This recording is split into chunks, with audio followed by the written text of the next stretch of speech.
speakers plus Q&A if possible. So I try to be very strict with everybody to announce you have 2 minutes left and 1 minute left, and then hopefully within these 60 seconds you can come to a successful conclusion. And we're going to start right away with our first presenter, which will be Shahid. And she's just finished her PhD at Durham University at the School of Government and International Affairs 2 days ago. And then she will go on to do a postdoc at York University. And she needs to catch a flight immediately after her presentation. So if there are immediate questions to her, I would allow one question to her right after the presentation, and then she can leave for the airport. And otherwise, then we have our next 6 presenters. Okay, so over to you. Right, right, Chris. Thanks. Just for the interest of time and my flight, you can email me, and yeah. So I'll get started. My topic is fairly the same, just the title is different. And I have this comparative study that I'm doing on social capital formation among the Muslims of Assam and Rakhine. Social capital is a very fancy terminology, and I'll talk about that. So before we get started, just to know what we are talking about, the region, since we're at a conference on the Rohingya crisis, we know that this is Rakhine, of course, and that's the western province of Myanmar. And there's another province of India that I'm talking about. This is Assam over here. That's a state in northeast India. And my research for my PhD was partly on that, and I'll be extending it to the Rakhine region as well. So anyways, these two regions are bordering Bangladesh, and this issue of illegal migration has been, very important in the politics. It has taken center stage in the politics of these two states. So what we do know that there was a history of migration during British colonial rule to these two regions, and this has been seen by the local population there as a demographic threat. And what has happened with the Rohingyas coming into Bangladesh, of course, and what might happen to Assam. That's my study. So anyway, the Muslim population in Rakhine before the summer of 2017 was about roughly 25%, 1 million of the 4 million people who were there. In Assam, it was 34%. You can't see it here for some reason, but I can see it here. Anyway, so it was 34% of, it is 34% of the 31 million people. So in Rakhine, what, you guys know it better than me, this persecution has been going on since 1978. With the crackdown by the Burmese army. Obviously, there has been, a long history of this. But what is more important is that they were stripped of their citizenship in 1982. 700,000 to 800,000 people fled to Bangladesh in 2017. And this was described as a textbook example of ethnic cleansing. You probably know that better than me. But let's talk about Assam now. Assam has had, something similar going on. In the census of 1981, it was seen in Assam that there was an increase of Bengali speakers and Muslims. This did not go very well with the Assamese nationalists who were there. And this led to the massacre of 3,000 Muslims of Bengali descent in a place called Neli, which is right outside of the capital city of Guwahati. And what happened after this is the prime minister at that time, Mrs. Indira Gandhi, she decided to hold talks with the Assamese nationalists and agreed to create a register of citizenship. And in this register of citizenship, it was decided that the definition of foreigner for India would be anybody who entered India after the midnight of March 24th, 1971. However, this registry never really got published. However, last summer, It's around July, the first draft was published. And it was seen that about 12% of the population of Assam was left out, and which is about 3.7 million people. It was seen that most of them were Muslims of Bengali descent who did not make the cut to the registry. So the objective of my study is to understand the reasons behind the formation of social capital among the Muslim communities in Assam and Rakhine. Social capital is a very fancy term to describe resources that individuals are able to obtain because of their relationship with other people. Robert Putnam, the famous Harvard political scientist, he divided social capital into two types: bonding, which is between people of a certain group; bridging, which is between people of different groups. There is this special group of scholars of social capital called the Network Theorists. They look at social capital having two dimensions. One is structural and the other is cognitive. So the structural aspect are wires, or the actual connections between individuals. The cognitive aspects are modes or attitude of trust and values which we show towards other individuals. So how does social capital relate with ethnicity? Social capital has been studied to see ethnic formation, how people actually view themselves being part of an ethnic group in many developed countries. And some developing countries in Africa, but not so much in South Asia or Southeast Asia, which is where my study is based, of course. And ethnic communities exhibit social capital due to their collective sense of identity and their cultural belonging. And if we look at African studies from the Afrobarometer, one finds that one tend to trust their co-ethnics more than their non-co-ethnics. So the way that I'm actually measuring social capital is through the individual level, and this is a good mechanism because you can go and ask people directly about their personal characteristics. It's very simple, like age, or gender, or education, and what kind of personal resources that they might have, what kind of networks that they feel that they belong to, the connections that they have, the contacts that they have with various people.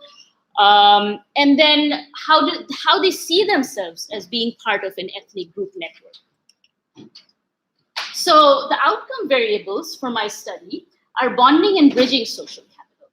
Bonding, well, as we talked about before, are measures which are focused on group affinity, where variables include willingness to help one's own group members or the extent of following group norms. Bridging social capital, on the other hand, are focused on the interaction with people of other groups, including the diversity of friends and contacts. So for this study, bonding refers to the connections within the Muslim communities of Assam and Rakhine. Bridging refers to the connections of Muslim communities with other religious communities. So I've created this table. I mean, most of us here are not doing quantitative research, so I just use a statistical tool called principal components analysis, and this is a normal distribution curve for people who know basic statistics. And this is for the bonding social capital index that I have. The next one is for the bridging social capital index. It's skewed to the right, but it fits on the residuals fit on a straight line, so it's also doable. I can use this as my index for bridging social capital. The explanatory variables include the personal characteristics such as gender, profession, education, and age. Location-specific factors I also have, such as where they live, their urban or rural location, if they support cross-border movement, because of course this is a border zone, and the proximity to political establishments that they have. So I did some data collection using cross-sectional survey in Assam. I hope to do similar stuff among the Rohingyas living in Bangladesh. We can talk about that more because I have 2 minutes to finish up. Anyway, so I ran some OLS regression models. So these are the 2 models that I have, and my findings and conclusion. So I do find that personal characteristics and location-specific factors affect a community's social capital formation. The findings specifically for Assam are that being a practitioner of religion and supporting cross-border movement lead to the formation of bonding social capital, and not being a native Bengali speaker and having greater proximity to the political establishment lead to the formation of bridging social capital.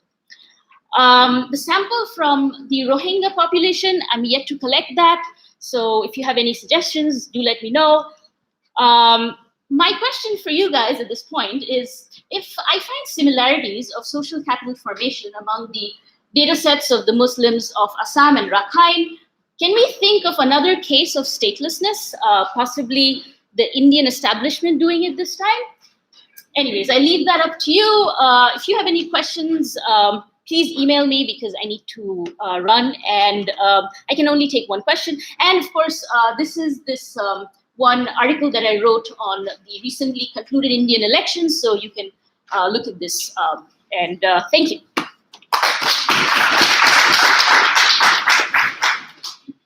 Thank you, Rosalie. One question. Okay. One question. I had my hand up for about 2 minutes before I wanted to ask this. Obviously, so far as the Assamese situation is concerned, we work in the same field as well. The big question is of the citizenship. I mean, which would The NRC. not the NRC. The NRC is obviously already in play, and the families already had it in mind. But then you have this other bill which is being passed for citizenship. Yes, in the parliament. Right, in Parliament. So I just want you to get your comment on that. Right. Can you hear me? So I don't have to use that. Anyways, sorry. So yeah, I know what you're talking about. Basically, you're talking about the bill which is in the Indian Parliament, which says that any non-Muslim minority coming in from Bangladesh, Pakistan, and Afghanistan would be getting citizenship in India. This is, the main group that would be benefiting from this are the Bengali Hindus. And in Assam, as you know, since you're studying Assam, is that the Assamese nationalists do not like Bengali Muslims. That's the number one on their hit list. And then next is the Bengali Hindus. So the BJP, it won the state elections in 2016 due to this, and they it got passed in the lower house of the Indian Parliament. It's still waiting in the upper house. So what's going to happen is that I would see that, at one point everybody's going to be taken to concentration camps, let's call it that, because these detention camps are no different. Then maybe the people who practice Hinduism are probably going to be, given citizenship at one point. But I don't know about that because, it's still pending in the Indian upper house. Yeah. May I cut you short at this point that we have to go on? Right. Thank you very much. Thank you. Let's go on to our next presenter, which is Ravi Goswami, who's already on stage. He's a PhD student in the history of architecture at Cornell University.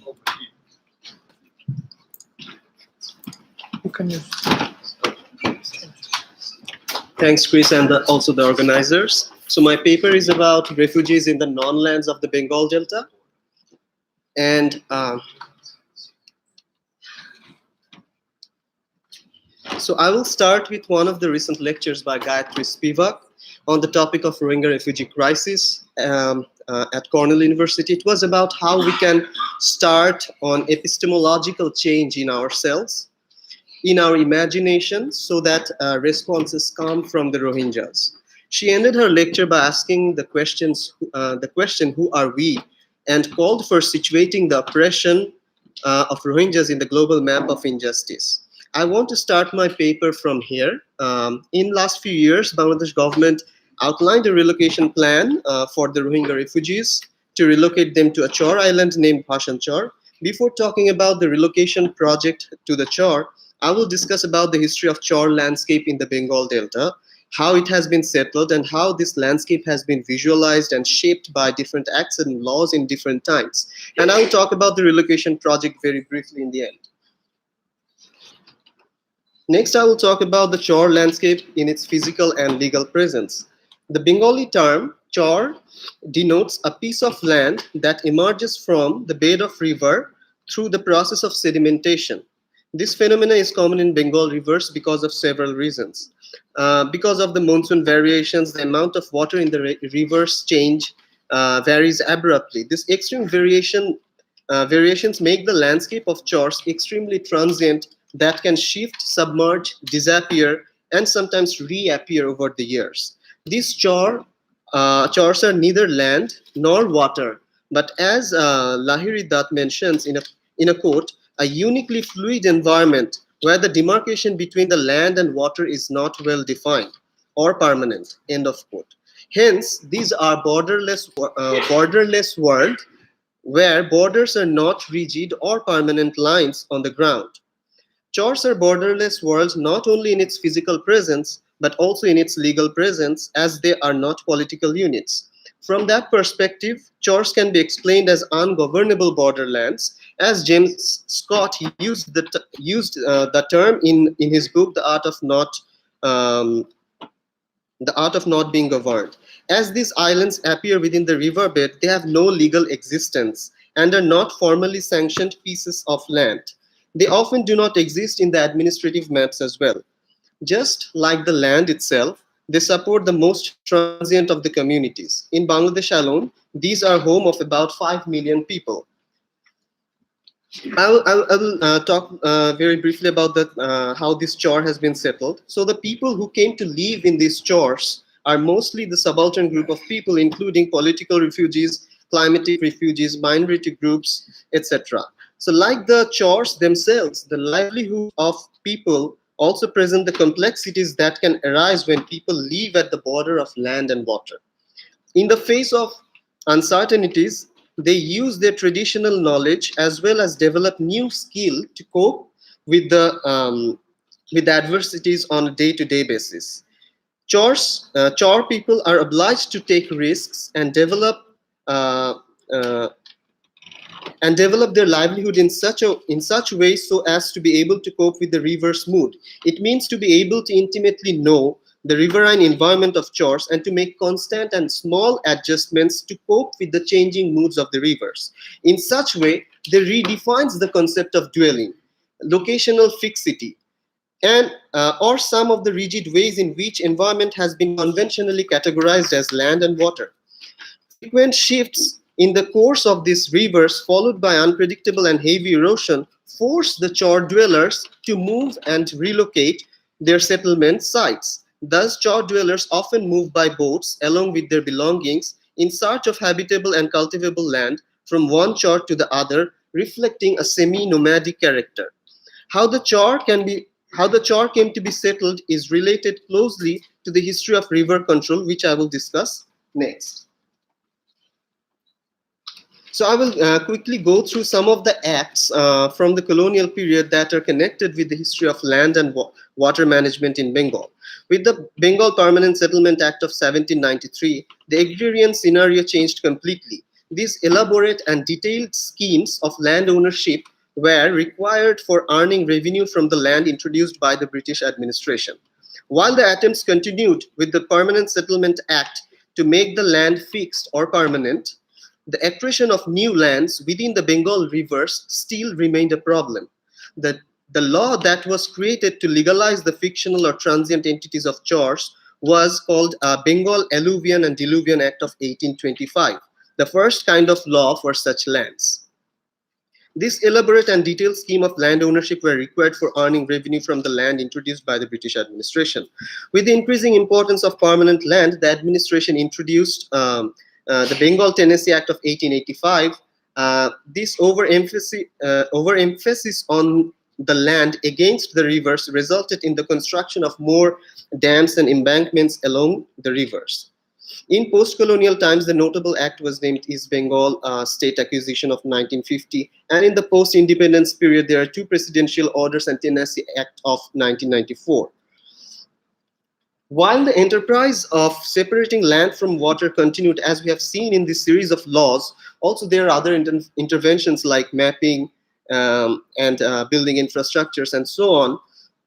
The presence of chors remained problematic for the colony rulers and also the policymakers. In legal terms, a piece of land will only be legally designated as land if it is surfaced for at least 20 years on a continuous basis. Thus, many chors are non-lands, and the chor dwellers are non-people, which kept them outside the state governance and law. These chor dwellers are subaltern, and similarly, with the non-land demarcation, can it be said the chor landscape as subaltern landscape? By mentioning the chors as subaltern landscape, I mean to expose the vertical relationships and to look at from below.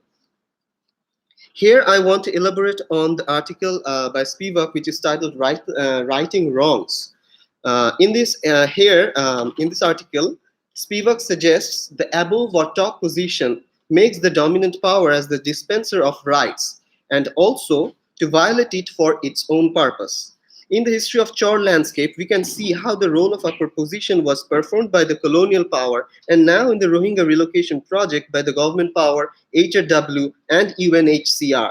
Spivak mentions, in quote, human right is not only about having or claiming a right or a set of rights, it is also about righting wrongs. About being the dispenser of rights, end of quote. Spivak stressed on the point of learning from the subaltern's perspective. Spivak suggests learning from below is necessary to identify the human wrongs and to expose the violations in the top tiers who are dispenser of rights. Agamben also connects the issues of refugees with human rights. A refugee holds fewer rights than a citizen of a state, and human right is not capable to bridge these two figures. From this perspective, human rights turn out not to be genuinely universal, but the property of citizens, end of quote. Clearly, with the non-land demarcation, the chor sits uncomfortably in the legal discourse and conventional categorization of land and water. Like in Agamben's argument, as the concept of refugee problematizes the concept of nation-state, the category of citizenship, in similar way, the chor landscape problematizes the categories of land and water. I will talk very briefly about the Rohingya relocation project taken by the Bangladesh government. Under the cluster village method, around 250,000 Rohingyas will be relocated first to Chor named Bhashan Chor. The Chor is in the coastal region. There was a confusion at first about which was the Bhashan Chor, which resonated in the international media, news media. Such confusion is inherent in the nature of this transient lands. Also, most of these chors do not exist in administrative maps. Here is a time lapse to show the transient character of the chor. Here are two things to mention. The location is a very hazard-prone region like cyclone and flooding. We discussed this in yesterday's presentation. And also the second point is, as mentioned earlier about the semi-nomadic lifestyle of chor dwellers, they move from one chor to another to cope with the riverine environment, do not remain in a particular single chor. However, the government officials goes for the project. One official mentions in a quote, the islands gradually come up because of silting. That's continuing, and that's how Bangladesh has been created. If there are people there, why can't the Rohingyas live there, end of quote.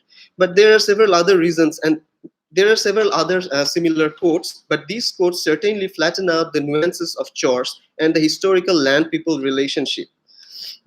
In conclusion, as Spivak talks about Eurocentrism in the views of NGOs, human rights, in the same line, it can be said that the HRW, UNHCR, and the government political power cannot simply legalize or disprove the Rohingyas in the chor landscape. However, thinking about the subaltern is not an easy task. It requires to see from below, to bring these people in dialogue and to expose the vertical relationship. Spivak introduces the concept of suture as a beginning of such crucial task in the work of subaltern. As she said, start of quote, to suture the two, the weaving of the torn fabric in unconventional ways, end of quote, not with the politics from above. While the categorized landscape, maps with boundaries, nation states, and refugees are now the part of this torn fabric, to suture the constructed binaries of these concepts like cities and refugees or the land and water does need to be dismantled at first. I want to end here and look forward for your questions. Immediately hand over to our next speaker, which would be slightly late, the slide feature from our schedule, and it would be SM Nabi. Yes. who is a doctoral researcher in geography at the School of Environment and Education and Development at the University of Manchester. Over to you. Whatever you want. You can use the keyboard. This is the next one, right? Yes, yes.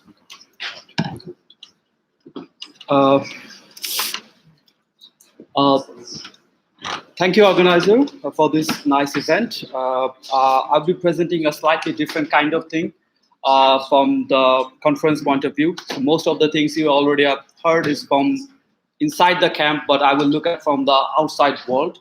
So my study will be focusing on social media data analytics to understand the crisis and how the world is, what's the sentiment of public and what is the geopolitical response of this event. So this is kind of like Twitter data analysis, and it's a big data kind of analysis. So I will dig down into this. Sure. Okay. So the background and context is pretty similar to all of our. We all know this thing. It's a humanitarian disaster and one of the largest crises, whatever. But I will start with 3 questions. So do we know what the internet thinks about it? We talked about people's perception and how they want to express their sentiment, and what all this leads to geopolitical or geospatial pattern of response. And we want to form some stories from all this analysis. So the aim is to better understand the narrative of violence of Rohingya crisis from social media data using text and sentiment analysis. So that we have 3 objectives, is basically to identify the trend of narratives, public sentiment, and spatial pattern of sentiment. So for the methods and materials is mostly come from NLP, that is natural language processing, machine learning, and digital humanities. So we collected data from Twitter using the Twitter Rohingya hashtag search in February and March in 2019. Why Twitter data? It is the most common data used globally, has the biggest response in terms of like internet user, easy to use, not sensitive to privacy because it's already public. So our methodological step is pretty simple, is capture the data, store the data, clean it, and process it for data analysis. For the next step, in step 2, we did the text analysis, which is frequency, word cloud, and cluster analysis and correlation among the words. Then sentiment analysis, which is done in a machine learning model developed by Microsoft. It's called Azure Machine Learning. The details and the references. So it's simple. It's like if you use a bad word in the lexicon, it's just use the linguistic to find in what are the bad, what are the good words, and what is the sentiment of that. And finally, we find this spatial pattern of this sentiment. So from the result, I will say 3 stories. So first one is the hashtag pattern. So it's like 46% of all of these tweets is basically Rohingya, which is the case. And the related tweets are basically Myanmar, Bangladesh, refugees, and genocide, which is the interesting part. So these are the related hashtags. So it says the major concern. Then the minor concerns come from like refugee camps, ICC, and other conflict areas like Yemen, Syria, and Kashmir. All of them are somewhere in the hashtags. So how these hashtags are correlated? We did some correlation and cluster analysis. So this is like 10 clusters. So the first cluster says crisis, Rohingya, and genocide. And you can see these colors is basically just saying these are the clustered hashtags together. The second cluster is support, related areas, and camps. So where the supports are, who are supporting this thing, like Myanmar, Cox's Bazar, refugees, and Kutupalong camp. And the third one is more like a geopolitical actors, like Israel, Trump, China, and other geopolitical actors going in this hashtag search. And finally, the fourth one is aid elements, what kind of things are needed, like water, shelter, medicine. So this is all coming from the hashtags of the tweets we harvested over 2 weeks. So the word frequency, then we do the word frequency, and we find the most 30 commonly used word in these tweets. And you can see this word cloud is self-explanatory in terms of what is there. So most of them, Rohingya, refugee, Myanmar, genocide, Bangladesh, war, children, everything what you are discussing about this in this event, it just comes from the tweets. So when we did the correlation analysis, we found something interesting. So the correlation of words is something like this: refugee, crisis, women, children, crime. So self-explanatory correlation there. Then people are saying about genocide, humanity, community, and crimes. Again, just basic correlation. The third one is Rohingya, Myanmar, need preparation, so they need to go back. That's another correlation. Then Muslim minor military and violence, which is very common. That's what the violence started. And finally, Bangladesh report camp and refugees. So these are the final like Bangladesh, what Bangladesh are doing here. So we did a cluster analysis of all these 30 words to find the narrative. So the narrative story is pretty simple. The Rakhine State report, violence reported caused by military on the Muslim in Rakhine State. The second cluster says this violence created crisis, refugees and children are major victims on this, and Bangladesh government gave shelter. So these are the first three clusters.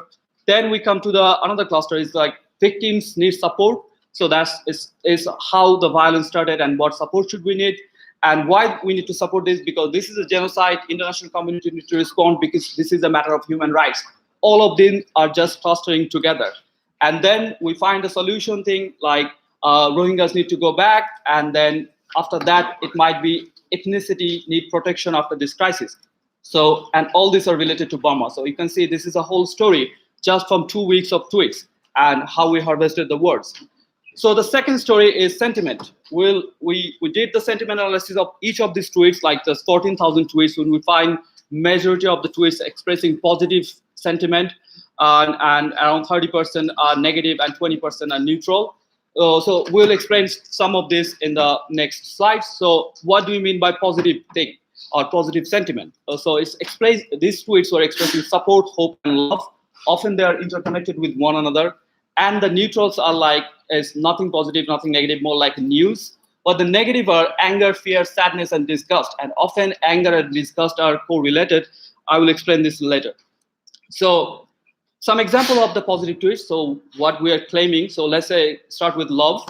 So they start praying. They say love is powerful. Bangladesh feels solidarity and stuff like the love works. And then the support. Some of them are going to Bangladesh to support families. They're raising fund, and we're all Rohingya or with Rohingya, and these are the hashtags that's coming. Then hope is mostly just saying we can hope for a better, please donate. And some examples of negative tweets is coming from sadness, like it's a post-Holocaust, it's genocide, and without. So the negative tweets are the sentiment. It's not a negative doings by Rohingya, but what negative happened to the Rohingya. So then anger, some of the tweets are coming like why there is little reporting in US media and the military is the biggest terrorist, so you have to tell them. And finally fear, like what are the Myanmar army did, those are the fear thing. But interestingly, this is the part I'm going to tell because this is recurring in this conference, is basically disgust. People in Bangladesh are now finding disgusted because these tweets are mostly coming from Bangladesh that I will explain later. So they're saying about forest deforestation. What a joke. The Rohingya will declare the Chittagong as belong to us. Yeah. So they're very disappointed with the progress. They need, we need refugees need to go back. There are some criminal syndicates working in this thing, and the conferences from all these talks, it's clear. So the sentiment is pretty much clear. The positive are help and support, and those leads to donation, and the negatives are fear, anger. Some of them are deforestation, human trafficking, concern of Bangladeshi people. However, this was not the case because at the beginning, Bangladeshi people feel solidarity and welcome them, but now this is the problem. They're expressing this. And then we did the third story, that is geopolitical pattern. And you can see there is a three cluster of tweets coming from all around the world. So the major cluster coming from the European zone, and the second major cluster coming from the east coast of USA, and third is the event area. So we classified it like cluster one is a more active zone responding to the event, donating and supporting. East coast is mostly like they're explaining what's happening in Bangladesh. And finally, the cluster three is basically saying what the event. So we did the sentiment pattern, and we didn't find any sentiment. It's a mixed response from all around the world. But most of the negative, disgusting tweets coming from Dhaka or from Chittagong area. So summary of the spatial dynamics, Twitter is giving around the world three spatial zones. Major cities are more active. Sentiments are sentiments are mixed. China and Russia has no considerable response to tweet because they do not have access to tweet, and some of them are not concerned about it, and Bangladesh is expressing negative sentiment. So in summary, basically what we are saying, first study we did in social media. So our story is pretty clear. First story is violence. Second story, how the sentiment is changing. And third story, where this concern are coming from around the world. And that's it. That's what the 2 weeks Twitter analysis tell us about it. And finally, we have some limitation. We harvested it only for 2 weeks, but it can be done for years if we purchase the data. We did sentiment analysis, which is approximately 80% accurate. We did some manual identification of the emotion, and several twists do not have geo-tagged coordinates. So this can be further improved, and we need to validate our findings with other social media platforms to know how the people around the world are responding to this. And thank you for your attention. That's it. References here.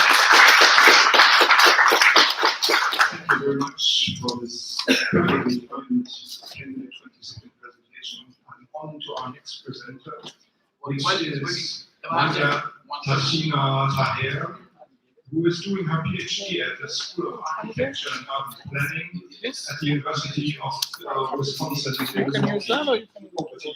Okay. I just ask you to stand by this part so you can be there. Okay. Good afternoon, everyone. Am I being heard? Okay.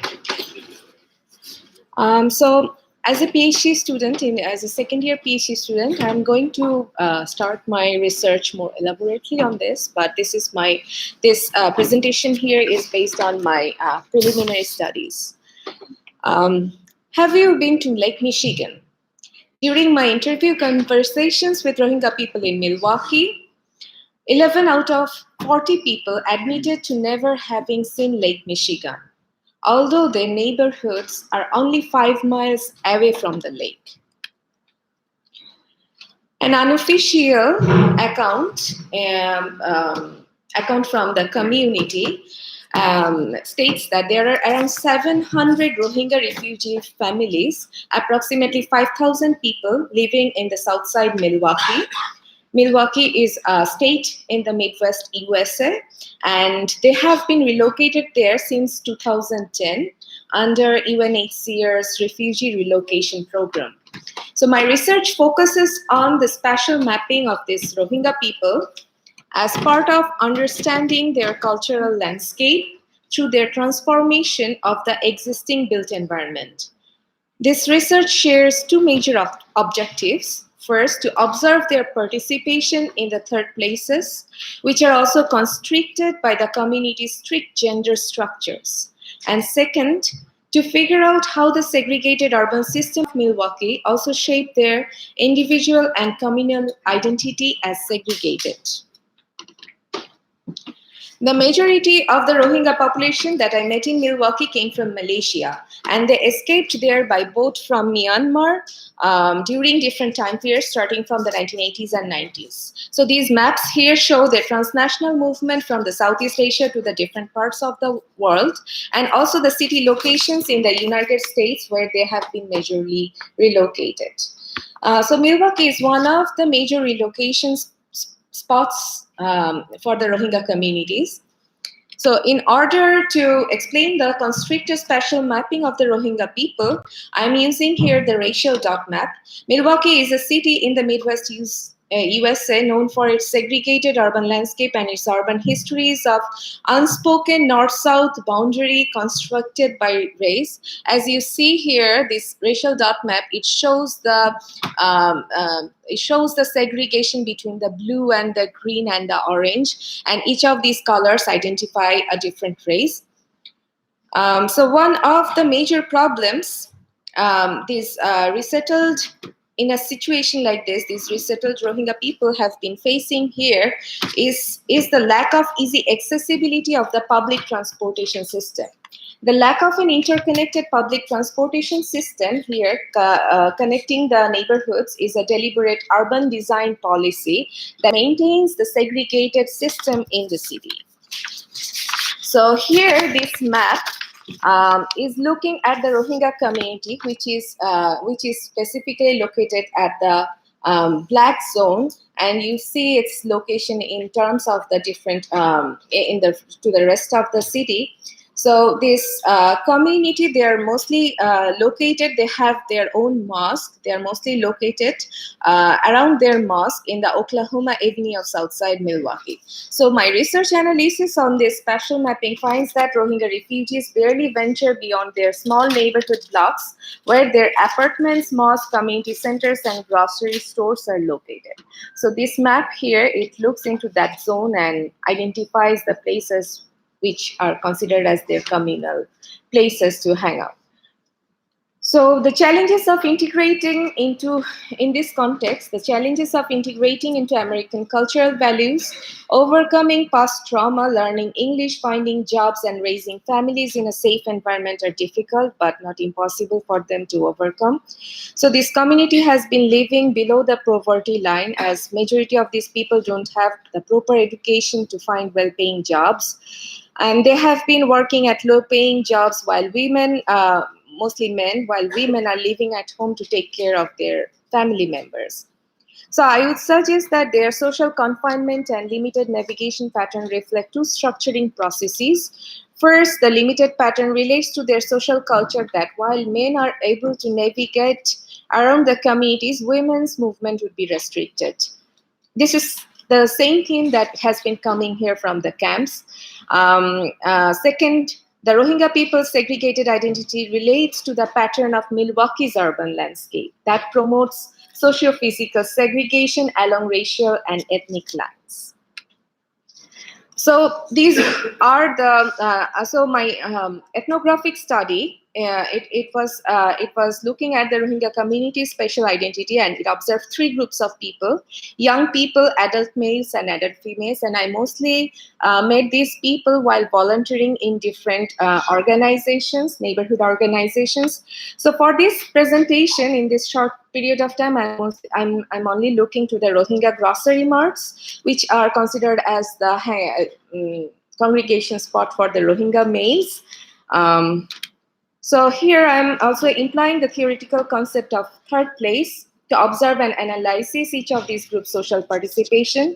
And also I tried to explain how they're learning new skill sets from these third places in order to adapt their way of living in the United States.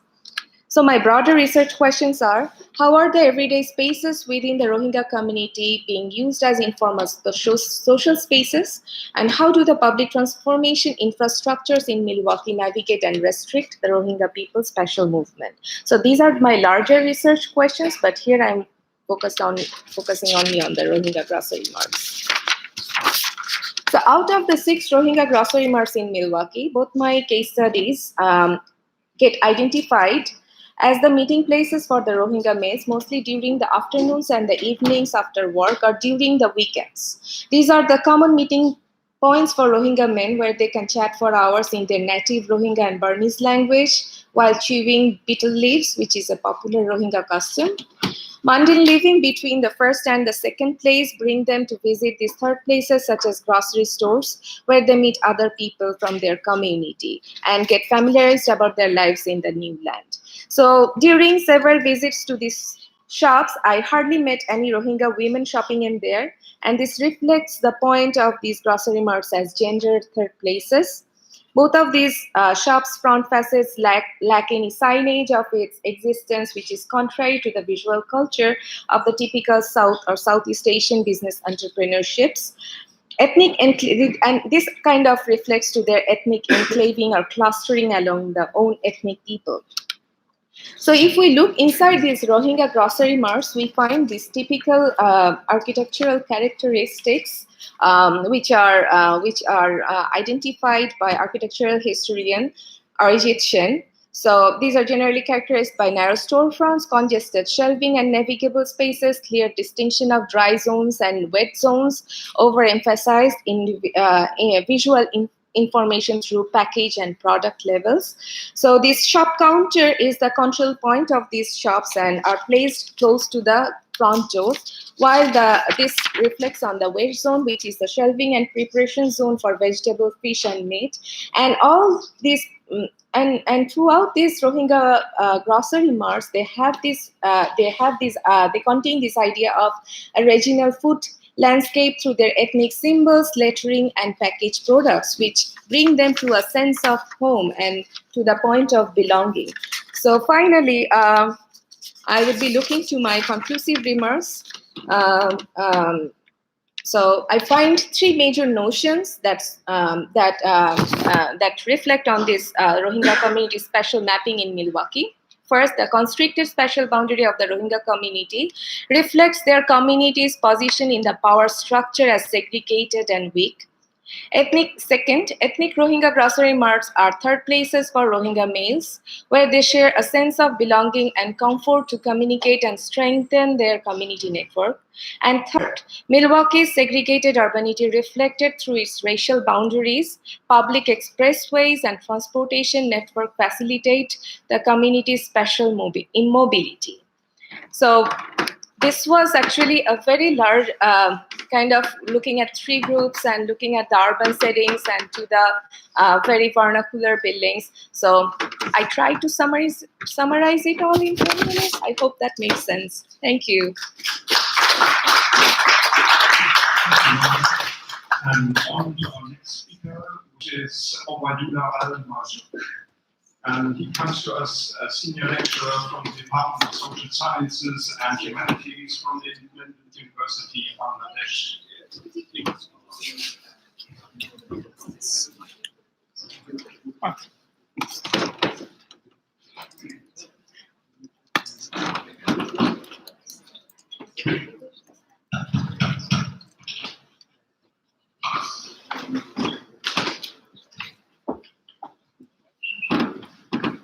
Thank you very much. Good afternoon, ladies and gentlemen. I was really very anxious, thinking what will be left in the 8th session of the two-day conference. But luckily, there's a narrow channel for me left, basically, to set forth the key proposition that we are making, me and my colleague, which is the solution of the problem, perhaps, can be found from a more political-economic platforms, not mere humanitarian, emotional initiatives. And I'd like to start with a comment from the previous panels, where the more the problem gets the color of religious, the more it remains unresolved. And we can say that based on the previous experiences that we had globally. Basically, we have borrowed the framework from Benjamin Zawaki, who said in 2013 that there are three aspects we need to understand when the Rohingya issue is concerned. The first is nationality and discrimination. Lots of things have been said on this issue particularly. We can start with the 1942-45 period when Japanese took over and British Army managed to convince Muslim population to fight back, and that is the root of the discrimination or basically conflict between Muslim and Buddhist population in Myanmar.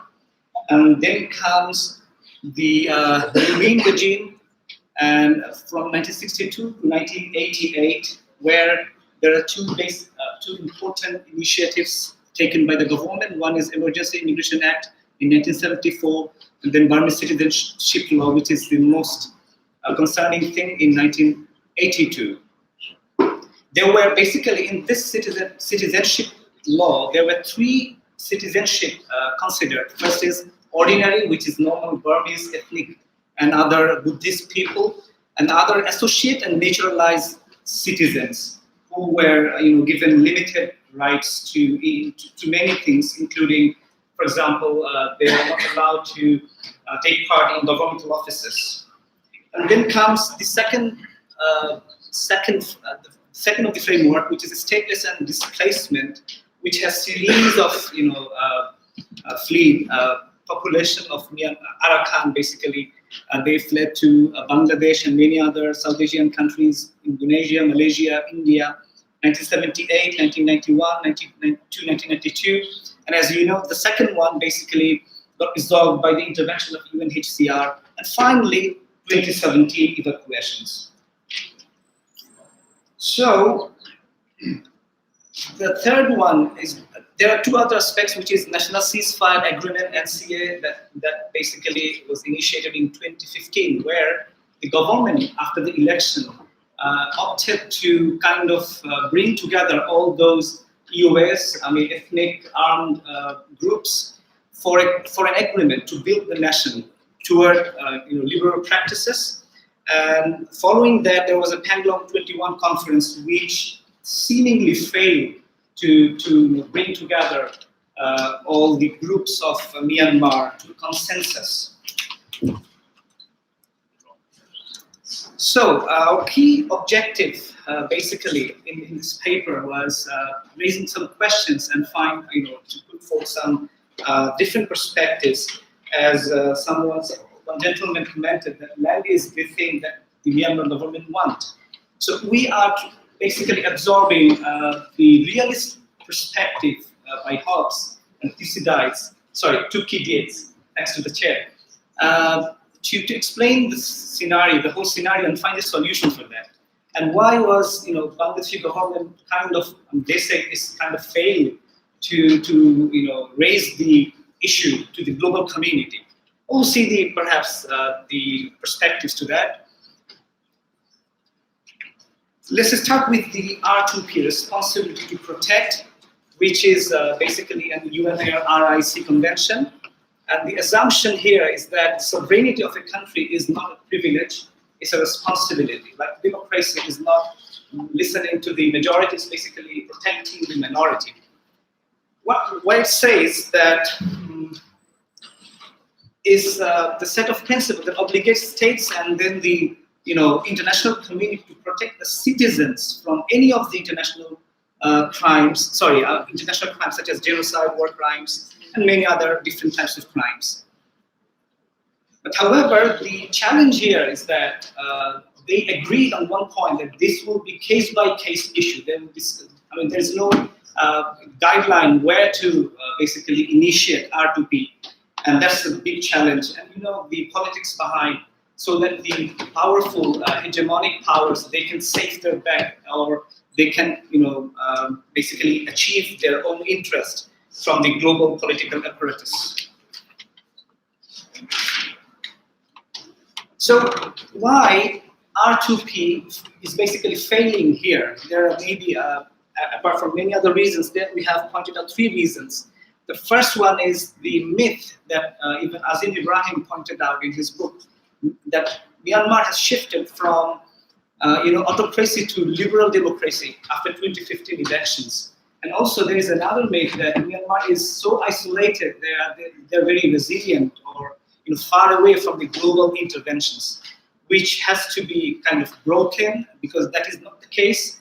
And the second is its relation to the ASEAN countries, because when they started this series of genocide, ASEAN basically came out of their regular practice, which is no interference to other countries. But Myanmar threatened to them that if you continue doing that, we'll go back to China. Actually, they were inclined to China even before, but seemingly they were threatening as if they were not. The last one is basically we'd like to elaborate that how international community, despite the fact they have extended their support, immediate support by providing lots of life-saving medicine, food, and many other things, but they fail to process the R2p or implement the international laws that we have developed in last few decades. The first, if we focus on the pillars of R2p, you see, the first is the state has a responsibility to protect its citizens. Second, if the state fails to do so, then the international community can intervene to do that. And the third, when the state denies, then the international community has a responsibility to use their appropriate structure in many ways, maybe violent or non-violent ways. They can impose their power. So here in this context of Myanmar, we see pillar 1 is not effective at all, because Myanmar basically orchestrated all these genocidal crimes, and also they are in denial of what's happening. They try to project it as an internal situation where international community has nothing to do with. So the only third pillar remains for us to intervene, where again the problem lies because of the veto power of China and Russia. Because whenever R2p has to be initiated, that has to be passed through the Security Council, where they have the strong veto power. So that is also not going to happen. But however, there are other actors, agents, which doesn't require UN councils to pass on, like ICC or civil society or other individual member states. So here, I think we see a kind of collaborative initiative to address the problem. Let me just skip. Now we have the next question: why in this current political apparatus, where we see pluralistic values are really admired, the conflict rising from this rising out from ethnic framework is not really working. So we say that the benefit is basically, and we have to subscribe to the idea of Hobbes and Thucydides, where they say that we are by design, by origin, we have this desire for glory, and we have this desire to work for our own self-interest. We are selfish by design. But Hobbes says that he basically denies Thucydides' idea that yes, we work with our self-interest, but the problem is still we can reach to a peaceful coexistence for our own benefit. So we see that basically there are many other interests working here, not just Myanmar. And one is definitely China, because of its channel through Myanmar to the access through Bay of Bengal, South China Sea, where US has the same stake, where the 1/3 of the global vessels, basically business ships, they commute, and also the resources in this region. So another, I have to be very brief anyway. Another aspect of this paper is the security threat that's emerging from the phenomena. Here, there is a dilemma. For example, the migrants create this. Migrants are the victims of this security. At the same time, they are kind of initiating or expediting the security threats to the host community as well as to the global community. Just imagine someone living in this terrible condition. How can they, come across to challenge the rest of the world? In our fieldwork, one mother was saying that basically she was raped and she gave birth to a child. She says, my kid will grow up and he will take the revenge. So if this sense of revenge continues to emerge, so that's the problem to the whole world. It's not to the Bangladesh only, because Bangladesh is kind of host country, so their anger will basically spread to others who are not. And there is Indo-China Pact, which is another threat, because when India is another basically key actor, key player here, and when they combine sharing their intelligence, concerning their borders, so that makes the issue more complicated. Well, that's it so far. So I'd like to request you to go through the paper and put forward your valuable comments. Thank you very much. Thank you very much. And on to our next speaker, which is Colleen Gallagher. And she is a Master of Science in Global, has a Master of Science in Global Technology and Development from Arizona State University. All right, hey everyone, how are you? I know it's getting to the end of the day, so I'm gonna be brief as I can. But my name is Colleen Gallagher. I have a very different background than many of you in the room, but I've been very honored to sit here and absorb this information. I'm a social entrepreneur, so my background has always been in sales. I've worked for 2 multinational corporations all over the world, and I've started my own company about 18 months ago, where I'm privileged really to empower people to grow their sales or their movement or their nonprofit with online strategies. And so I kind of was doing this, and I wanted to have more of an impact. So I went back for my master's of science after starting my business, so I could really figure out some things with poverty and how we could look at economies, how we could look at business, and what are some ways that we can really allow people to tap back into their creativity with dignity more easily, instead of having to rely on infrastructure from developed nations. So I went to get my master's at ASU. My professor, he is the person that is involved with the Rohingyas, and that is how I'm here today. And so what I studied in my applied project was I really wanted to understand or get a handle on what does education mean? And what does education mean with designing it, implementing it, and actually making it sustainable and flexible, so people are developing themselves instead of kind of remaining where they are. And so what I'm going to review is just a few things that I saw that were initial opportunities, I guess, that are blocking I see any education, design, or development coming. And what I'm talking about is more of design development strategies longer term. I know there's shorter term humanitarian strategies that need to be happening simultaneously while this is going on. And so the biggest thing that I saw is right now Bangladesh has a law where there's no SIM cards that are allowed if you're not a citizen. Well, since technically people that are Rohingyas are living there but not considered citizens, this would make it a challenge for them to get that. And I'm going to really focus on the education with digital strategies, and I'll get to that in a moment, but that would make sense with that. And then Myanmar, they're also not allowing them to be in the country. So you kind of have this opportunity of a large group of people that we've been talking about with no healthcare, no education, and really no movement or inspiration for them to develop. And so when I kind of looked at this deeper, I realized that Thailand and also Malaysia, when the Rohingyas were getting there was a lot better integration opportunities for them than where they are in Bangladesh right now. And so I started looking, why is this occurring? And I kind of dug into this with that. And one thing that I saw, besides just those two places, I saw with other refugee camps, especially in Europe and in Jordan, the biggest opportunity where I saw the biggest factor that was consistent besides healthcare was they had access to opportunities to work, or they got access to learn skill sets that allowed them to be into a digital economy, or allowed them to get opportunities in those countries that weren't a threat of taking their own citizens' job opportunities or job market. And so a few things that I saw, I guess, when I was looking at that is why isn't this being able to happen for the Rohingyas? And when I started kind of digging into that, I saw that there really isn't a place right now where in this Bangladesh place, there's kind of a lot of fingers being pointed at Bangladesh because they're not giving access to human rights. There's not a lot of funding that's going to, or like there's just not movement. There's this group of people.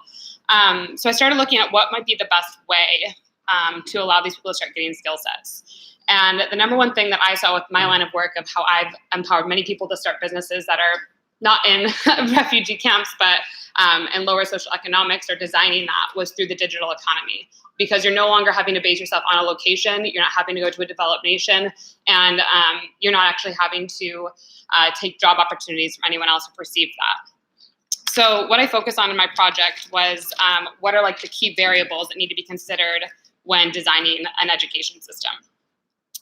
For anything. And again, this is going to be different based on who's involved, but I just kind of looked at it as like a checklist of what could be done, I guess. And one of the very first things that I saw is you need to look at who are the stakeholders that are involved and how can you create a win-win for every single person that's involved. So right now with Bangladesh, I mean, as we heard the commissioner share, like there's not really something that's being provided in a way that's guiding them to be inspired, I guess. And I'm not saying that that's right, because there's people are also humans that are in their land.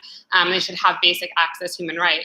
But one thing that I saw when I started looking at some of these other refugee camps is the stakeholders, they were able to allow these group of people, whoever in their host country, get access to, like I said, the main thing was jobs that aren't going to be taken from their local people. And they was also able to get a tax, or somehow they were contributing back into the economy they were staying into. And so when I first looked at that with the stakeholders, that was the first two variables that I saw. And I guess with the Rohingyas, I was looking at what are the two things that can be involved where Bangladesh will start to be able to see how the Rohingyas, after, again, humanitarian basic relief is taken, that they're able to give back into the economy because they're taking up a space. And I'm not saying, again, this is a one-fix-all, like overnight thing. This is a design strategy that would be implemented. And so the other thing that I saw once you really have that is you start looking at what's the win, how can people be able to contribute into the economy. The other thing that I really saw was digital access of learning skill sets, a more flexible education system. As we've heard many times, like we have many teachers that are sitting here that aren't don't have an education, or people that would go wouldn't probably really be received because the Rohingyas didn't actually participate in designing the education. And one thing that I saw about all the successful education systems or platforms that have been made before is that the group of refugees who are actually participating in the digital education platforms were able to be assisting in the design of that platform and participating in their education. So that was one thing that I saw as well as like a variable that needed to be considered. And the next thing that I saw, if you kind of look at those, is what is the banking system that can be created? So is there a third-party banking system or microfinancing system that can be created for these people? So once they have an education, they can start learning. Literacy rates is the first thing, but from the literacy rates after that, what are skills that they can create into coding school, so doing coding for different online businesses or different corporations that are involved. Also, that they could be doing social media things, and e-commerce was another big thing that I've seen through other refugee camps that allowed them to start developing themselves as humans, and it was more well received by the host countries. And the other thing that I saw, I just want to make sure.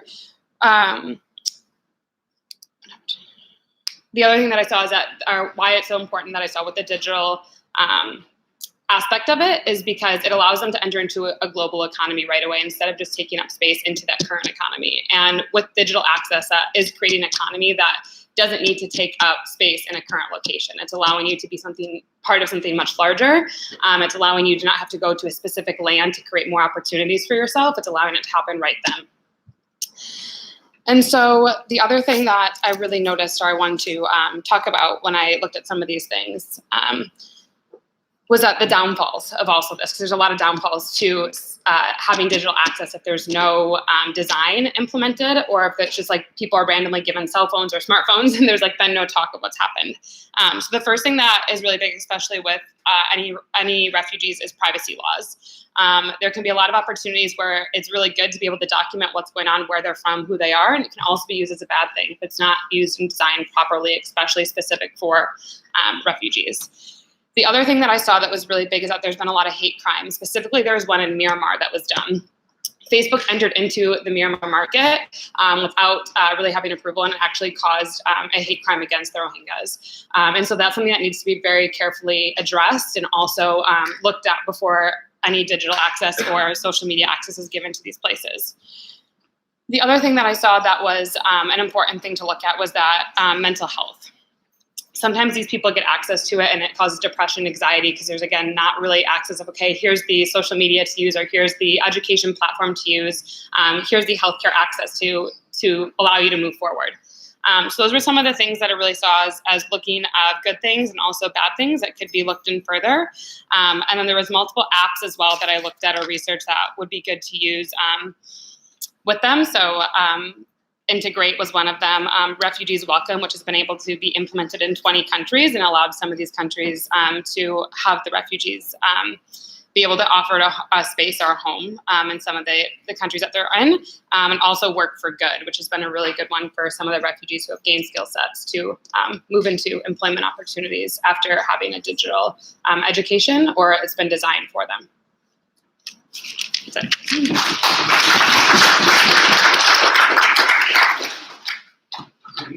Thank you very much. And we have now Suraya Bashar with us.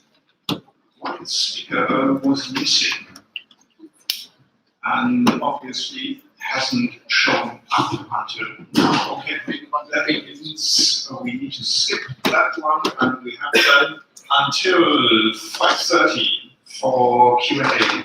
Maybe our speakers would like to get on the podium and then we take questions. Hi. Regarding the talk, I think it was 2 talks ago, we spoke about relations with China. Maybe wait for a microphone to arrive and our speakers can come to the podium. So regarding the talk, kind of 2 talks ago, I spoke about relations with China. I'd be interested, there's a whole point about China not wanting to kind of internationalize the whole crisis, with the crisis.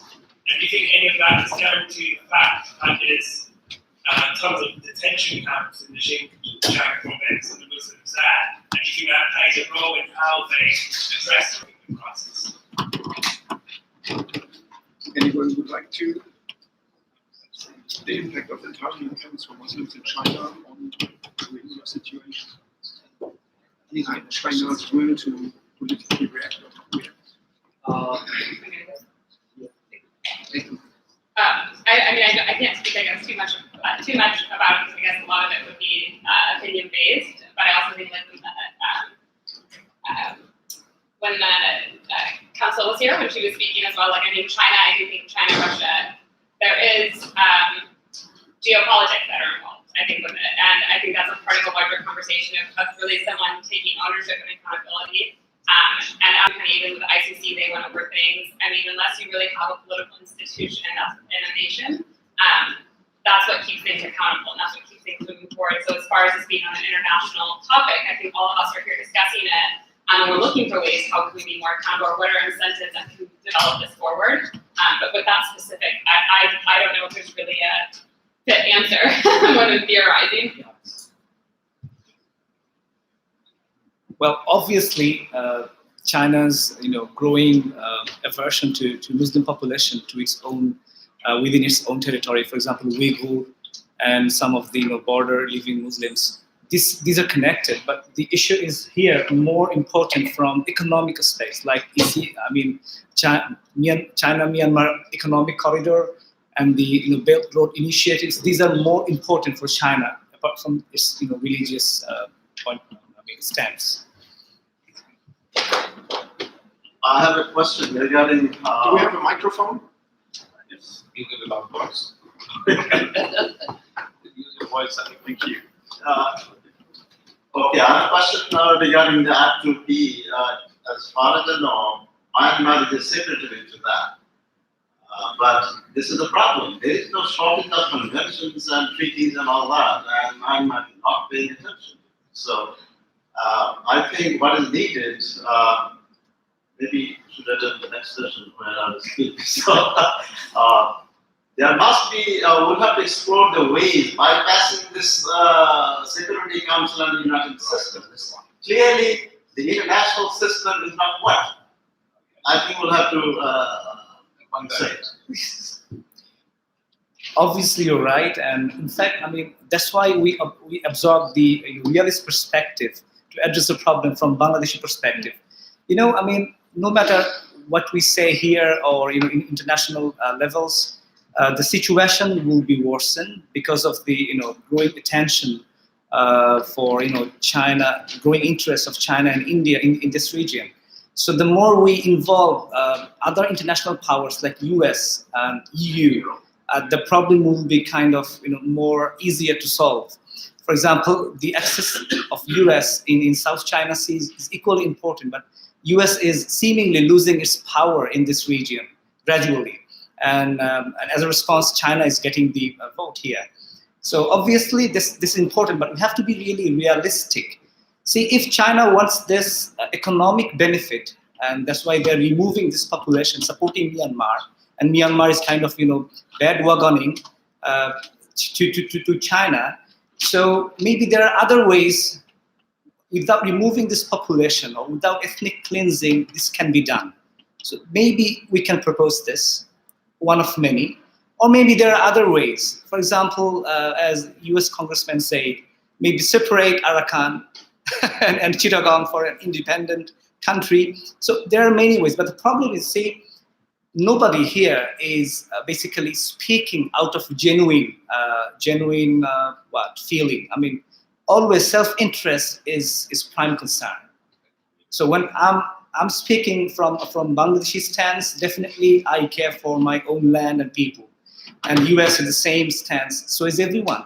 So that's the problem probably we lack in the international political apparatus currently. Any more reactions from the podium? and we go on to the next question. First of all, for that is perhaps. Is it true or John? Sure, like to everybody is really John. it's rather understood. So I'm not really sure that it's true. Sure. Yeah, not John. Now we call it George. So there is George. different words. Very different words, char and chore. Chore is a But it's thief. not sure, I'm sure about So that. if you say chore, it becomes thief. You're absolutely sure about this, huh? You're absolutely sure. I think pronunciation is really important. Just really, really important. Language is really important. You must relax about that. Anyway, a number of points I want to make. I think about the use of church as which we need to progress that. Perhaps over a prolonged period, starting, partly because I'm a personally interested in this, because I was one of the participants in trying to raise the issue of Rohingya people for a very long time, actually. From probably the earliest period when it was started. But most of my activities are anonymous, so perhaps nothing to do with my personal profile. On the Assam issue, the thing is, there is I think it's a very controversial issue, partly because RSS and RSS, by the way, is the name of an organization similar to the Waffen SS. I hate to say it, but frankly, there is some connection with that. I think the New Yorker, in particular in the United States, and the New York Times to an extent, have done a huge amount of exposure of the connection between RSS and some of the most horrifying activities in South Asia in relation to not just Muslims, but also Hindu Dalits, who form something like 350 million people, whether it's a minority, it's a minority within a minority, or whether it's within a majority, which faces a huge problem. I suggest all of us, and academics in particular, well, every morning when we get up to look at Google News, on the Google News search, put in the word Dalit and untouchable, don't put in Muslim, don't put in Jihad or Gao, whatever it's called. You will find an enormous amount of material which is going to be horrifying. I say this because in relation to Rohingya, for example, in this Bay, which is a paper which apparently is respected and has actually formed an alliance with CNN on fact news, fake news. Issues remarkably in the last few days. That's why I say sometimes some of these guys we assume that they're playing fact news, actually supplying fake news. On the Rohingya issue, for example, in the last few weeks, I apologize because I think you should know this because Rohingyas, I'm not talking about issue, but Rohingyas, they issued an article about how Rohingyas are involved in some of the political crisis in West Bengal, right? And they included the news was presented in manner as if this was a fact. Actually, it's entirely fake news. It's a propaganda issue in which one of the West Bengal RSS members in Delhi has made some pronouncement about how Rohingyas should be involved in violence in West Bengal. Yeah, we have only 2 more minutes, and there's a question still waiting. I think you're going that fake news is incredibly important, and I'm sorry to say that in relation to the Rohingya issue, India has played a blinder on this issue, actually, has tried to confuse the international community. I'm not accused, I'm not government. Just in terms of information, has supplied quite extraordinarily hard-rooted information about the Rohingyas, because it's got its own crisis, internal crisis, but it's bringing that issue and confusing the issue, even in the Southeast Asian region, We appreciate your comment, but we have to go on. It's so important. I have been asked questions. No, please. Super quick, I was also saying that you mentioned how this about you can touch on a few things that I just said. Regarding Boston Track, I don't think it's a mind experiment, social experiment. Last year it was there, it says 100,000, now we're getting 250,000. What's your personal opinion on this mind experiment? I think it's a mind experiment. It seems to be logical that an island that is submerged for a very large chunk of the year, there's 650,000 people in there. What's your opinion on this? That's a from your research and also. I don't have the expertise to talk about the numbers, and I'm not also really interested about the numbers. What I wanted to focus on is that this John landscape is all about this transient character, this fluid character, and how these people adapted with this kind of landscape over time and so on. And definitely that's why, I mean, when when someone is saying that this number of people will be located in this jar of land, I'm not sure if we can call it land, because it's like in between. So I think it became a top-down approach, imposing a number on that. And also, I think yesterday, Professor Ukraine mentions a very important point, like how the government is being restrictive by allowing Rohingyas to stay in the temporary structures in the camps and so on. But I think at the same time, with the same intention, we can say that the government is also being restrictive by allowing Rohingyas to stay in these permanent structures that have been built on this job. So, the intention is saying that now you see like the permanent structure is not suitable for this. So, yeah. Any final statement from the podium? I'd like to reflect on that. Yeah, very quickly. Yeah, very brief. I kind of agree with you because fake news are kind of instrumental to make people ready for something or desensitize them. So what we can expect in future, so we have to be prepared for that from now. That's why maybe these are test runs coming.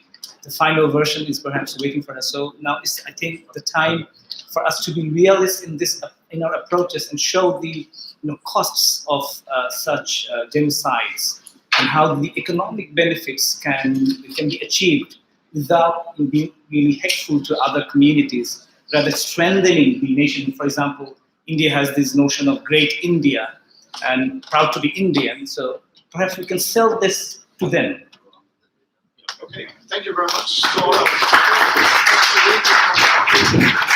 we move on to the next session.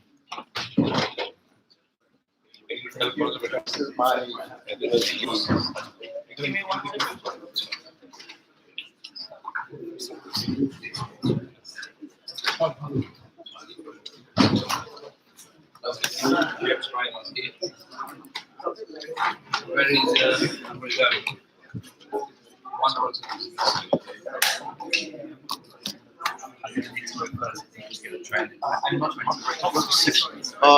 Taslim is the chairman, so I think he knows very well. So.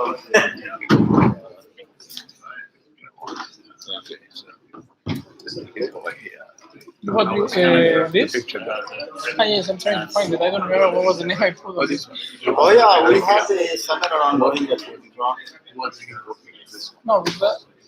Okay.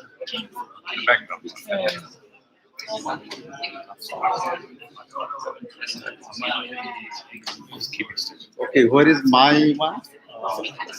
USB that I gave you. It's blocked. Huh? It's blocked. What? It's there. It's blocked. Oh, I see. So you. Make sure that you're not sitting in the No, we're starting. Is this mine? Yes, sorry,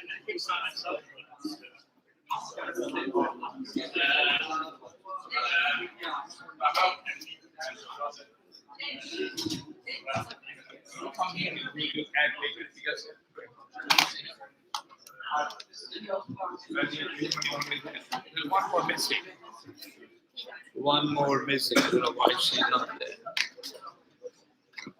Excuse me. Give me a second. The room is booked at 6, so we cannot go further after that. It's booked, so someone else is going to use it. Well, these are people who are someone else to do it because I don't mind giving a chair, but they have come from long distance. So you say So how can I have a session with 25 minutes? it's not my problem. Somebody will come and they will kick us out. Well, no, we'll kick them out because we came from long way. It's no good saying because It's extremely unfair. It's not no We're good, supposed to have 1 hour. So, is there no one from UCL here? ওই যে তোমার বাইশ আহমেদ কোথায়? Bias and color tickets. Is there anyone from UCL here? We are told it's a half an hour show and I'm getting kicked out. That's not fair because I've got 2 people, one from Canada and one from Lancashire. They've come a long way to talk. So it's supposed to be an hour slot, and if you reduce to 25, that's not good. So I wonder if there's any organizers here to help us celebrate this thing. Right, I think without any delay, we'll have to start, and we've got to stay here a little longer because this is supposed to be a cultural one. And I apologize, I was a cricket man, but I've given up my nice ticket just for the Rohingya thing. And as you can see, this is a bit. Okay. So what is mine? But we are not full people here. I'm still looking for one of my colleagues, Louise, and I don't know where she's gone. So just This wait is for not her. mine. No. Oh, sorry, what's going on there? Open mine and then I'll tell you. How can you? Because there are 5 people. There are no sessions, so we can't do that. Because one of the people, this is the last show, so there's no other people. Well, you better get the number. Can you get some photographs? Excuse me, he's helping us. This one. You can find this very clear.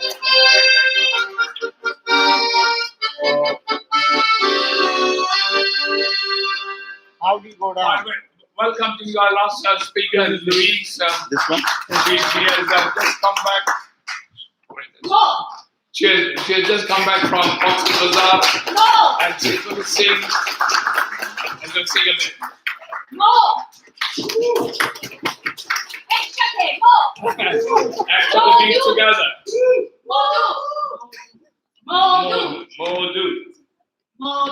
Modu. She's going to sing a song. Modi hoy hoy, are beach Hawaii. Ekshate. Yes. You all know what that means? Translate that. Okay. Instead of love, you are giving poison. That's a very Chittagonian and Arakan song, which she learned during her 2-week trip to Cox's Bazar recently, and she's going to sing, and we all will sing with her. That's the start, okay?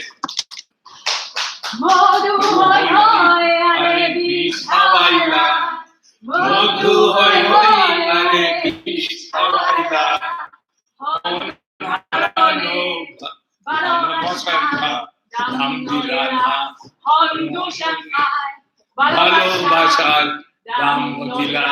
You're not giving me the respect for my love. Okay, so that is Arakanese and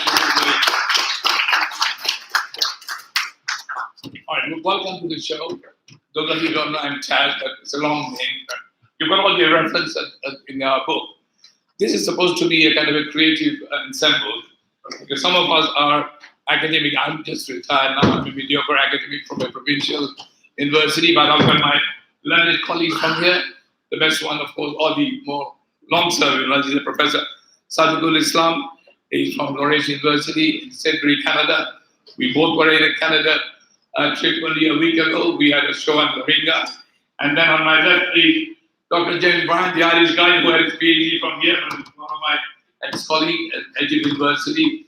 And of course, Rahima Begum, she had been with our show for a long time and she's an activist. So please big hand for them. And of course, we got her partner Abrad stand up there as well. So the idea was to have a panel with 4 of us. So there is no formal kind of structure. The abstract really shows what we are talking about. The one at the back, of course. So what we'll do, we'll quickly have one short book presentation first. We'll get to leave quickly. So James Bryant, and I'm pleased to say I've got no commission from him, but he just published a book today, which is called I'm Rohingya. It is available for £10. Am I right to say? That's right. Okay, there you go. The plug is gone. Just make it 5 this thing. Sure.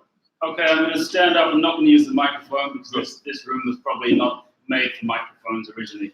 So there is a book that I edited of Rohingya poets. Most of them are between 18 and 25 years old. I went to the camps in April with Shezad Doja, my co-editor at the back. We ran the first poetry workshops in the history of the camps. I'm going to start with a poem by a 19-year-old poet who his dream is to go to university, of which of course is denied at present for him. He's a footballer as well. He loves football. He loves the movies. He's an extraordinary young man. So his name, and all the poets have pseudonyms. So his is Pacifist Farouk. My life. Here's my life in brief. I was a frog in a well, a prisoner in the jail of fresh air, in the dark, dark cosmos. No days, just nights, nights. A small cormorant survives the genocidal waves by being flung, crashing into the world's strangeness. Storm of racism, storm of hate. This is my life. Just like an action movie in which you are the gangster, just like an actor who cannot discover his lines. In Arakan, they kill and bury you under the treasure of human rights. It's Pacifist Farouk. I'll read two more poems from the book, then I'm out. I'm really pleased to be here, and thanks to Taz, who is a catalyst figure with this movement to make us aware of things happening with the Rohingya issues. This is the first poem that was ever written by a great young poet called Zaki Ovais, and he wrote his first poem in the workshops that we ran. Okay, so here's his first ever poem. Zaki Ovais, Someone I'm Afraid of. I'm a hungry star in the sky, covered by jealous clouds. I'm a goldfish plant in the garden, shaded from daylight. I'm a fly in the kitchen, buzzing on the boundary of a blind wall. I'm a chicken under mother's wing, confined to the narrows of a wattle. I'm a dove on the street of Yangon, jailed in the cage of inhumanity. I'm water flowing in the Mayu River, missing my partner, air. I'm a human in the universe, denied the most basic rights. I'm someone I'm afraid of. And the last line there, I'm someone I'm afraid of, is his first ever line of poetry. So I'm going to read one final poem. The book is available for £10. It's called I Am a Rohingya. Very cheap. That's the advertising moment over. It's 88 pages of poetry, 18 poets. Most of them live in the camps. I'm going to finish with a poem from Yasmin Ullah, who actually does live in Canada. Her family were lucky to escape. She fled to Thailand in 1995. She lives in Canada, and she is the president of the Human Rights Network there. And it's a long poem, so I'm just going to read a very short section from it. It's called Birth. I was born of innocent fathers who kept running from their death sentence. It's like a game. If you lose, you stop breathing. Rohingya fathers dragged out of homes, kidnapped, beaten, jailed without trial.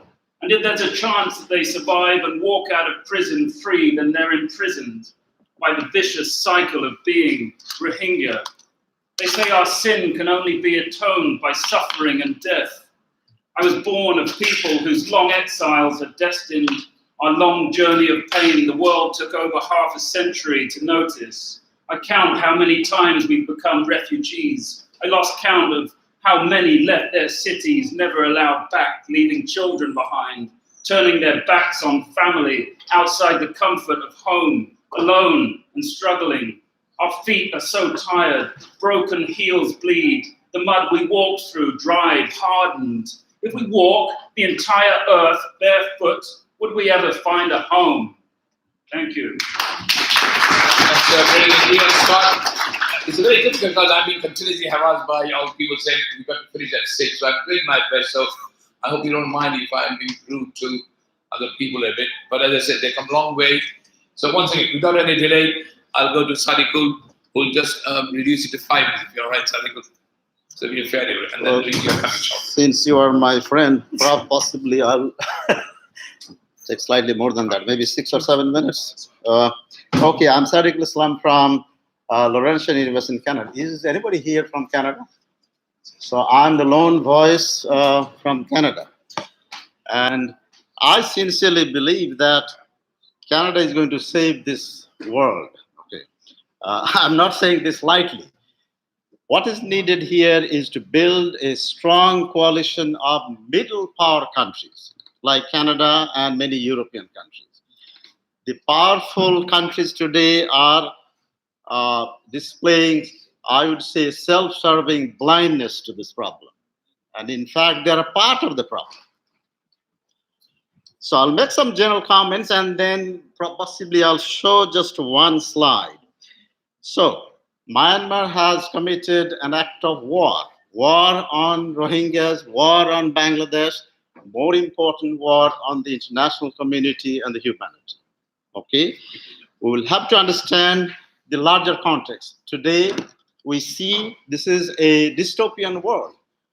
The ugly forces of fascism, neo-Nazism are raising their heads. We'll have to resist that. This is just a part of the problem.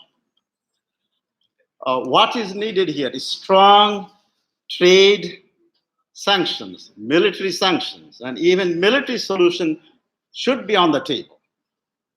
This kind of behavior has led to war in the past. And we have two challenges.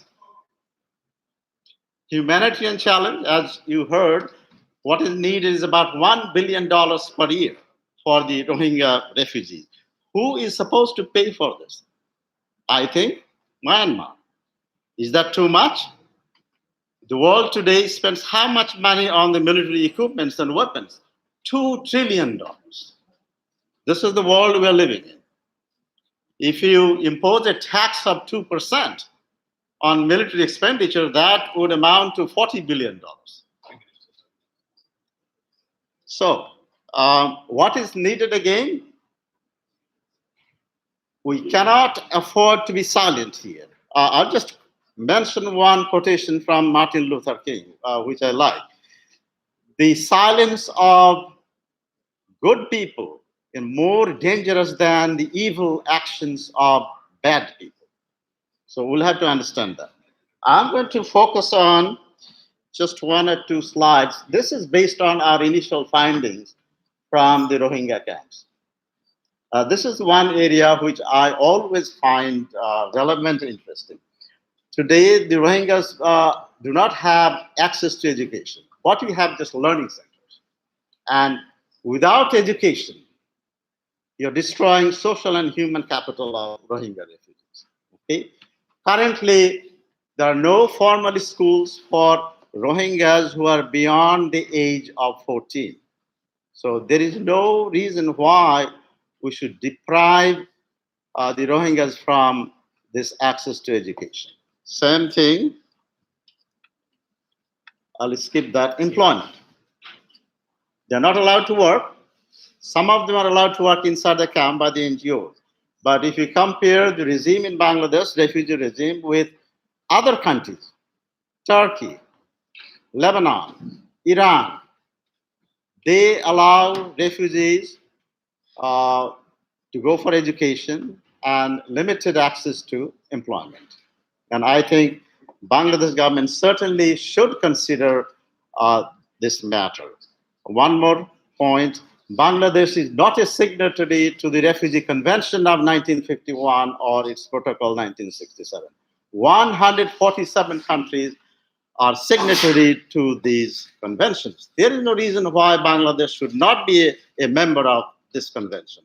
I think it will help Bangladesh to handle this problem. Thank you.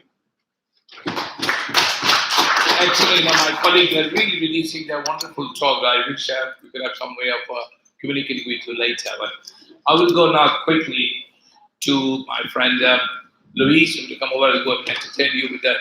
I don't know if she doesn't like the word entertaining, but more educating. Louise, as I said, she worked for the Clowns Without Borders, and she was in Bangladesh a couple of weeks ago, and she's going to talk a bit, and then hopefully she'll also sing a song with me at the end. Okay. The last one. Yes. You want to stand here? Yeah, but it's not 6 people, and you're not getting 3 minutes each.